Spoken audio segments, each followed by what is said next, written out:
Salut, c'est Gunther et bienvenue pour la deuxième partie de l'énorme déballage de Time of Legend, Joan of Arc. Donc, dans cette deuxième partie, on va découvrir la Reliquary Box, à savoir le reliquaire. Et dans ce reliquaire, eh bien, vous avez toutes les figurines qui ont été, entre guillemets, gagnées lors du déblocage des différents paliers du jeu quand ils étaient atteints. Donc, toutes les figurines qu'il y a dedans, eh bien, ce sont des figurines qui ont été gagnées au fur et à mesure que les différents niveaux étaient atteints et qu'ils étaient complètement explosés. Donc, comme vous pouvez le voir, il y a une figure de l'hydre à 7 têtes, et que cette boîte est beaucoup plus axée sur l'aspect fantastique. Alors, je vous le dis tout de suite, j'ai déjà ouvert la boîte parce que j'avais fait la vidéo une première fois, mais j'avais oublié d'enregistrer. Voilà, donc cette fois-ci, j'espère que ça ira mieux. Donc, que trouve-t-on dans la boîte? Eh bien, nous trouvons deux livrets. Un livret en français, reliquaire, et un livret donc en langue de Shakespeare, l'anglais, bien sûr. Donc, que pouvons-nous voir dans ce...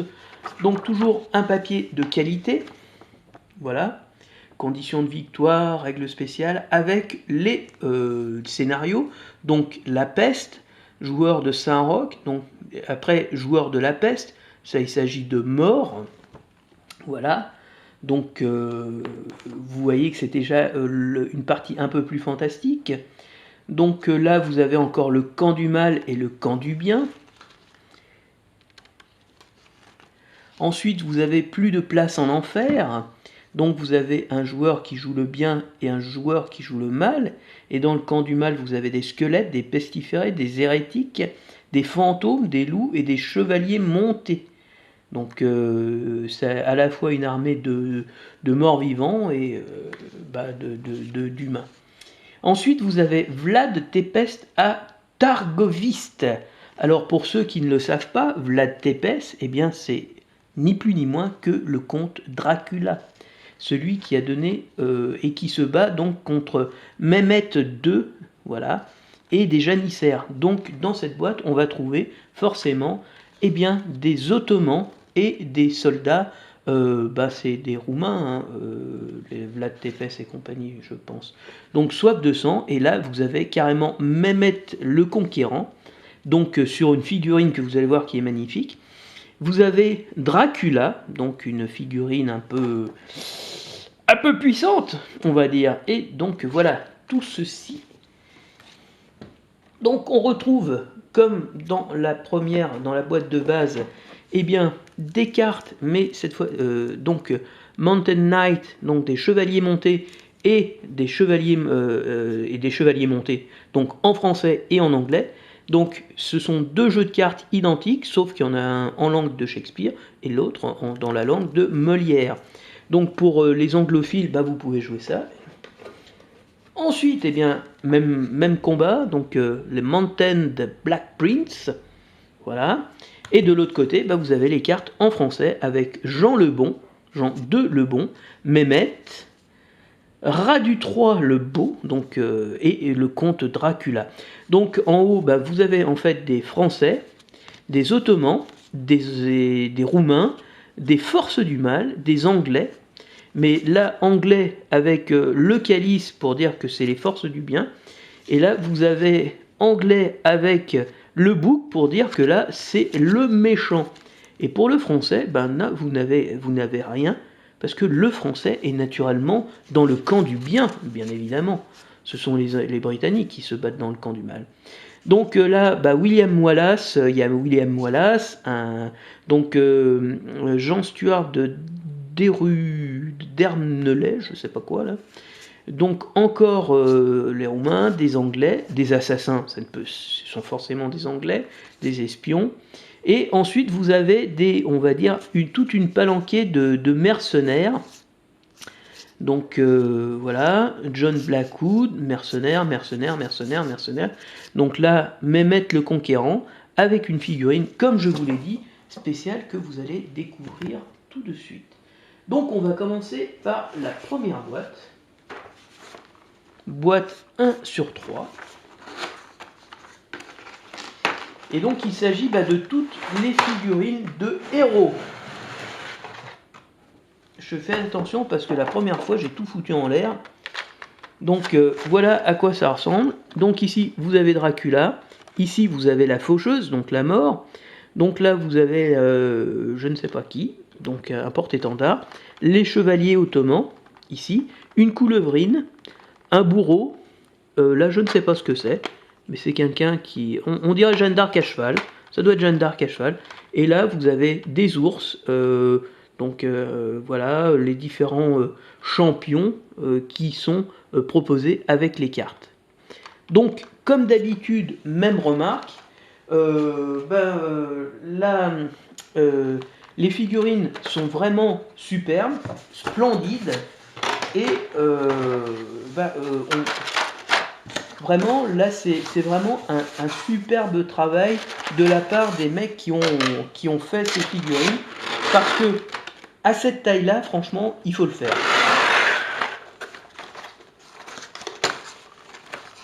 Je les range parce que on file un petit coup de pied et tout se barre. Donc, ensuite, la boîte 2/3.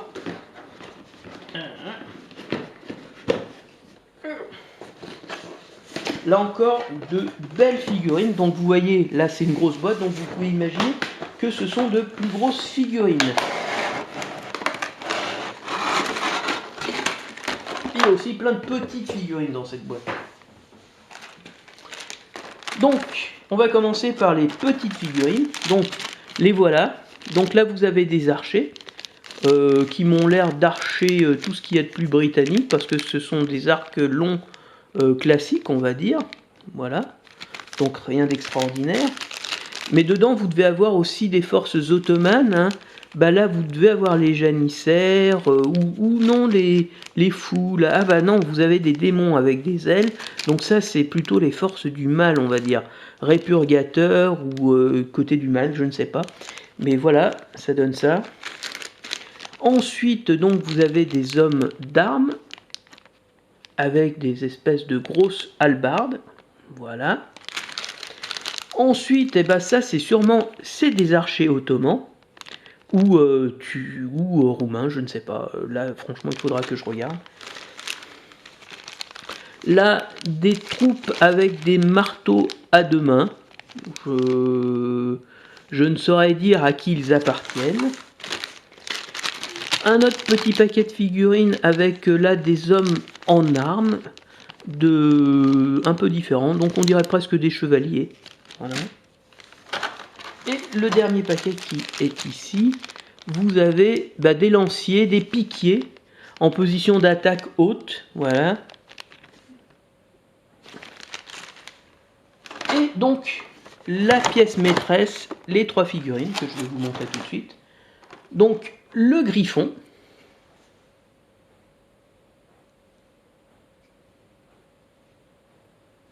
Seule petite bémol sur cette figurine, on voit qu'elle est montée en plusieurs parties. Et au niveau de la queue, on voit que ça a été collé, mais il y a un blanc, il y a un jour qui apparaît.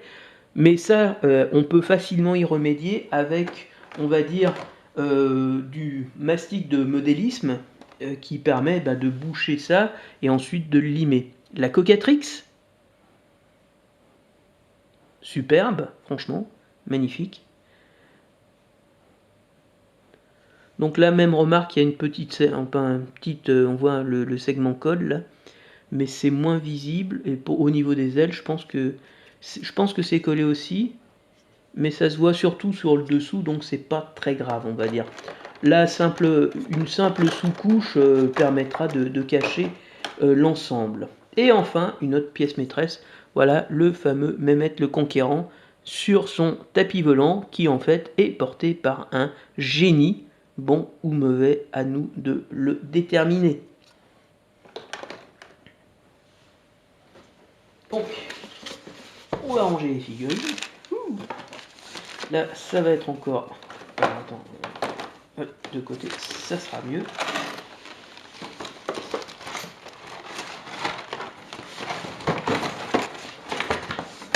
Donc, hop, je vous demande quelques petits instants de conscience. Là, je vais essayer de remettre les figurines à l'intérieur, comme c'est prévu pour, on va dire. Oh my god! Ouverture, entrée, petit canaillou. Voilà, bah, tout est rentré d'un seul coup. Waouh, je me suis plutôt bien débrouillé. Et la troisième boîte, bah, vous avez vu le dessin qui est sur la boîte de base du reliquaire, donc vous devinez de quoi il s'agit. Évidemment, il s'agit de l'hydre. L'hydre qui avait 7 têtes, et quand vous en coupiez une, il y en avait 2 qui repoussaient. Et c'est le fameux, c'était un des 12 travaux d'Hercule, tuer l'hydre de Lerne. Et là, voici cette monstruosité. 1, 2, 3, 4, 5, 6, 7. 7 têtes, on est bien avec cette description. Magnifique. Donc là, on voit, c'est le côté plume, donc c'est plutôt un oiseau, alors que certaines descriptions montrent plutôt un reptile. Là, clairement, là, toujours ce petit problème de jonction au niveau des jonctions des différentes parties collées. C'est visible ici, mais c'est d'autant plus visible que bah, vous avez les grosses pièces. Sur la partie arrière, bah, ça se voit pas trop. Mais au niveau, des fois, il y a des traces de colle. Mais là encore, bah, il suffit, on va dire, de simplement mettre une sous-couche blanche ou noire. Il y a des gens qui aiment bien le noir. Moi, personnellement, je peins plutôt sur des couleurs claires. J'aime bien peindre sur des couleurs claires. Donc, voilà. Donc, alors, Jeanne d'Arc, l'extension reliquaire, est-ce que c'est bien? À part le commentaire que j'ai dit tout à l'heure, c'est que ça prend de la place. Entre nous, c'est bon. En fait, j'ai trouvé de la place pour la boîte de base. J'ai encore réussi à trouver quelques centimètres carrés dans le petit meuble là que vous voyez en face. Là, vous voyez pas. Là où j'ai mon lecteur DVD en dessous, et ben j'avais un petit peu de place. J'avais de la merdouille là, des conneries que j'ai foutu à la poubelle, que j'ai bazardé. Et la boîte rentre tout juste à côté avec d'autres figurines que je savais plus où caser, que j'ai même redécouvert pour l'occasion. Donc, avec toujours voilà des scénarios sympathiques, là clairement orienté non plus sur l'aspect wargame du jeu, mais clairement sur l'aspect fantastique du jeu. Eh bien, oui, ça permet, ça développe le jeu dans sa deuxième thématique, la thématique fantastique, la thématique qui est fantastique, mais en même temps est quelque chose qui est réaliste, puisque eh bien, les morts-vivants, les forces du mal, on y croyait dur comme fer, si j'ose dire. Et donc, c'est quand même quelque chose qui était pris entre guillemets, au sérieux. Voilà.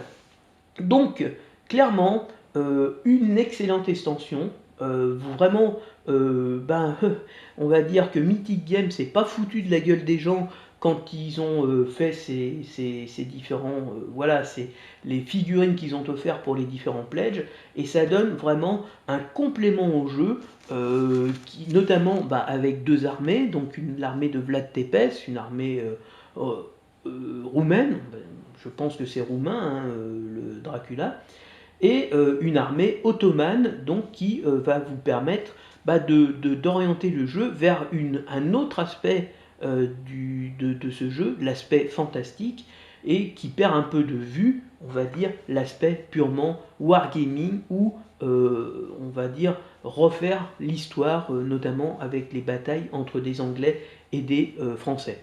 Mais ça n'est pas plus mal, finalement, ça vous permet de vous changer les idées et de faire des scénarios un peu plus fantastiques. Et en tout cas, ça va vous permettre, là je parle de l'aspect jeu de rôle, effectivement, de faire rentrer une autre dynamique, effectivement, avec effectivement le vampire.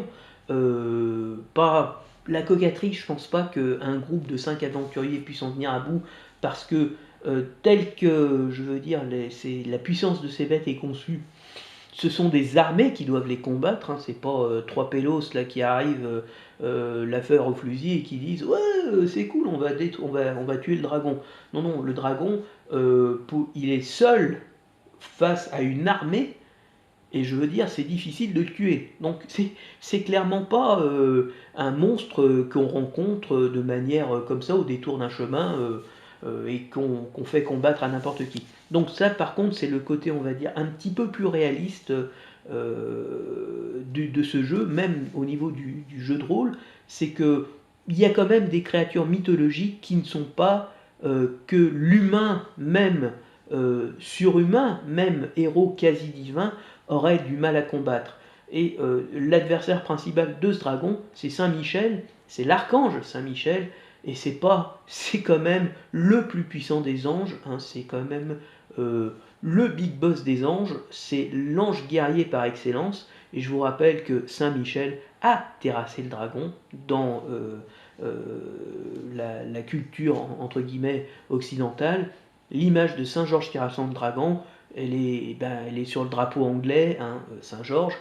Voilà, donc c'est quelque chose qui n'est pas à la portée du premier venu, et je pense que au niveau du jeu de rôle, un dragon n'est pas à la portée d'un groupe de 3 ou 4 aventuriers qui, même avec des gens très très costauds et d'héroïques chevaliers ou hommes d'armes. Voilà, donc comme d'habitude, ce n'est pas une extension, ce sont des figurines qui ont été rajoutées, mais on peut considérer ça comme une extension parce que ça ouvre le jeu de base à une optique plus fantastique, clairement même fantastique, clairement orientée fantastique, même si vous avez une bataille historique avec Vlad Tepes qui se bat donc contre les Ottomans, ça c'est un côté wargaming, mais la deuxième bataille, c'est une bataille où Vlad Tepes, ou non, Radu III le Beau, est épaulé par Dracula lui-même et son armée contre Mehmet II et porté par un génie. Donc voilà, là on rentre vraiment dans la dimension fantastique du jeu, et vraiment ça c'est quelque chose qui ouvre d'autres horizons, et ces horizons c'est à la fois donc voilà, c'est ce que j'appelais le 3 en 1, la partie wargame, une partie heroic fantasy qui permet de mixer une partie militaire et fantastique, donc des batailles contre des monstres ou contre des forces du mal, du chaos, et une partie effectivement role-playing, jeu de rôle qu'on abordera dans la dernière vidéo. Voilà, en tout cas, extrêmement content de ce déballage, de cette découverte, et encore une fois, bon, je regrette beaucoup la place que ça prend, mais bon Dieu, je regrette pas le prix que j'ai mis, et je suis finalement très content d'avoir attendu presque 2 ans, parce que cette attente en valait clairement la peine. Voilà, c'est tout pour aujourd'hui, à la prochaine, ciao ciao.